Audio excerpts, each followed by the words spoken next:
тренер болдым. Атырау облысында классикалық күрестен, содан кейін велоспорт ашып 2001-де. 12 жылы осындай көзден операциядан кейін мүгедек болып қалдым. Бірінші топтағы 13 жылы Атырау қаласындағы зағиптармен танысып, содан бастап кеттік. 13 жылы 11 январит болып, осы қоғам мөлдір көзді қоғам бірлестігін жинап ашып, содан бері осы жұмыс істеп келе жатырмыз.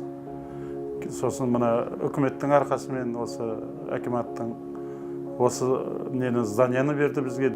Бала кезімнен осы өшкенше пельмен жасауды, мант жасауды жақсы көретін едім. Өзім мынандай демалыс кездерінде, өзім көзім көріп жүргенде, отбасыма өзім пельмен жасап, мант жасап жүріп, осындай цех ашайықшы деп цех аштық. 16 жылы мына подорожный карте бастап істедік. Мен енді жұмыссыз жүрген 11 адамды, кондиторларды жинастырып, сол цехты ашып, күні бүгінге дейін 16 жылдан бері қарай істеп келе жатыр. Комуслугысын бәрін төлегеннен кейін қалған ақшаны біздер зағиптарға әлеуметтік жағынан, тамақ жағынан көмектесіп отырмыз.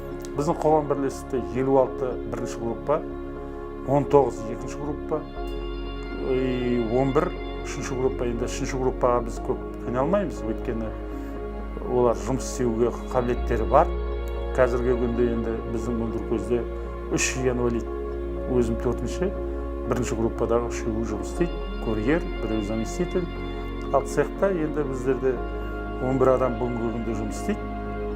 Оның ішінде енді кондитерлер основной, дүкеншіміз бар, точкіміз бар. Енді алда қойған мақсатымыз өмірде ештемеге мойымай, ары қарай өмір сүру.